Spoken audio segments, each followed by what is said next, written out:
one thing that I share with a lot of people is that everything's a pattern. Everything comes in seasons. Winter, spring, summer, fall, repeat, sun goes up, sun goes down, etc. Right? So it's the same thing with the way we express ourselves, the vibration from our clothes to the way we speak to the music. That's the common ground. That's an icebreaker. So it's going back to ceremony and these music festivals. You know, if you go to a ceremony, you see somebody with very specific beadwork.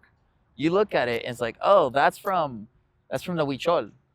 That's Mhm. from the Yawanawa. You know, the list goes on. Same thing. You go to a festival, people wear apparel. It's like, Right. oh, you're a fan of Calvin Harris. You're a fan of whatever that is. People wear rock band T-shirts. So that's where these common spaces, these big communities, have all kinds of people. But that's where you meet. Your vibe attracts your tribe, Mhm. right? So if you're wearing, I don't know, you're wearing this. Let's say you take this to a festival. Somebody like me, I see that, and I see your let's say you're wearing some sort of beadwork, and you're next to me like, hey, bro, like I like your bracelet from the Huichol. Boom, we start talking. That's an icebreaker. You see that I know. It's like, huh, and then we start talking about medicine. So Mhm. you can meet a lot of people that do sit in prayer in these settings. It's just thing is, there's a time and place for everything, right? There's a context. There's a way we hold ourselves. But going back to the necessary thing about the EDM scene, there's a lot of people that take drugs, they drink Right. alcohol, and I'll share a little bit about myself. There's been moments where I almost OD'd, and Mhm. that caused a huge shift because it can snatch you, like anything. Anything can snatch you, and it becomes a habit, a pattern where you're self-sabotaging. I was going to a bunch of festivals, taking all kinds of drugs. I'll mix and I'll be very, very vulnerable, and I have no Right. shame whatsoever because it led me to who I am today. I would drink. I was a huge alcoholic. I would do a bunch of. I would do ecstasy. I would do MDMA. I would do psilocybin. I'll do acid, and I'll mix all kinds of things.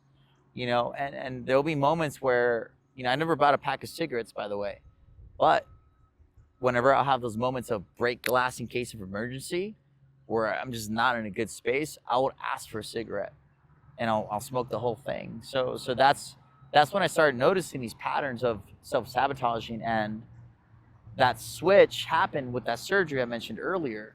And I got sober from alcohol. I don't drink alcohol anymore.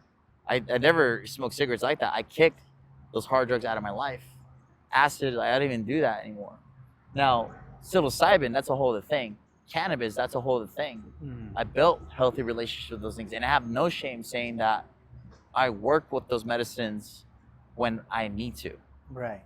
whether it's for inflammation, whether it's with meditation out and camping. But I'll pause there because That is a deeper that's a deeper conversation. Yeah. conversation, Yeah. you know? I do agree. Just to touch on that quickly, there are definitely a lot of medical uses for marijuana, Mm-hmm. and our body has receptors, cannabinoid receptors, to receive those cannabinoids to give our body medicine. So Mm-hmm. it is scientifically backed, and all the way from psychological to physical ailments. 100%. And then a lot of our cultures, Native Americans across the Americas, we use mushrooms and other psilocybin and psychedelic effects for ceremony specifically. And 100%. I think it's important to make that distinction because it's sacred to us in the sense that we're not going to take psilocybin mushrooms or peyote to just sit around and have fun, Mm-hmm. which I feel like a lot of the culture has adopted as like, oh, let's take mushrooms and just go party, or let's go um, I don't know, walk down the street. And Mm-hmm. we see it as something like we're going to take this and we're going to go on a journey, spiritually, mentally. A lot of times we're meditating or we're taking part of a ceremony, Mm-hmm. not just, kind of sitting there and seeing where the vibe takes us, So, Exactly, and that's a thing. It's set and setting, huge difference. And the thing is, going back to the way we work, it's not like, let me rephrase that. We don't use these medicines. We work with them. mm, We work with these medicines in a beautiful way. And honestly, the evolution of humans around the world revolve around a lot of entheogens. Ergot with the Greek. psilocybin from all over the world. There's so many traces. We are very related to fungi. We got mushroom bodies. Exactly. Yeah. That's a whole other kind of conversation. Same thing with marijuana. I like when people call it weed. I use cannabis or Santa Maria. I try to be careful with me personally with what words I say, because in my opinion, a lot of these medicines have been flipped upside down. Mm-hmm. They've been so perverted by movies, by music, by the wrong people, because it's a program behind it, and they use these things to use against us. Same thing with the coca leaf. What happened to the coca leaf? They completely did something else with that medicine, that beautiful medicine, to cocaine. They eventually evolved to crack. Yeah. And that's something else. That's a heavy subject. Communities. 100%. Yeah, definitely. It's like it's a psyop. There's different psyops. Just like when the word conspiracy theory is a psyop from the CIA, because they want to train us to think that anything alternative they call conspiracy theory. Mm-hmm. Now it just doesn't mean anything.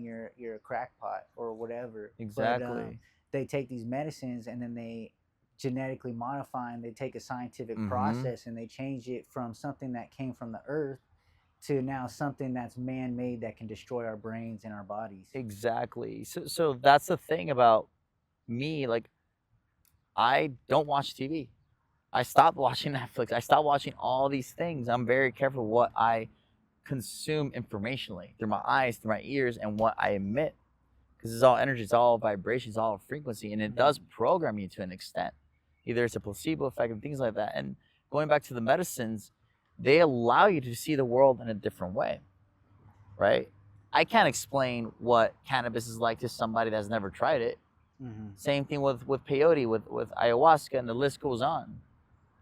These are experiences that we all have different experiences, but there's a lot of relations to it where we can compare some shape or form where it does benefit us, right? So this goes back to the EDM culture, or even certain circles revolving around ceremony, being very aware of what archetypes are attracted to the genre, and not to get consumed by it.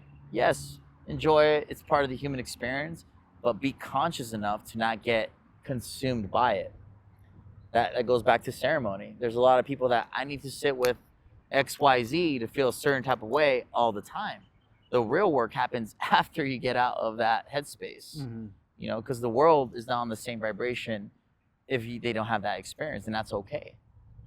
That's all two polarities. Definitely, you got to get out of your comfort zone to grow, because if you're comfortable, you're not growing. Exactly. And with the EDM festival, I love how you said that you got to be careful not to be sucked in, because while there is beauty in ceremony, there's also, or in festivals, there's also a lot of mixing of energies. And so then once you get around someone that has an energy space that is chaotic or isn't meant for healing and positivity, it's meant for tearing down and breaking, then when you get around that certain energy, it can also break you. And it has the opposite effect of growth. Exactly. And I think that's why when you're doing ceremonies out in East LA and all these different parts where there's people who need true healing and they haven't been connected to their ancestors, they don't have an elder that's teaching them, so they're just coming from a street environment like Watts. Like, it's a hard neighborhood. You grow up with these different negativities like narcissism and self-hate and anti-love, and then coming into a space where you're giving ceremony to people who truly need to heal and are that broken, you're taking on that energy.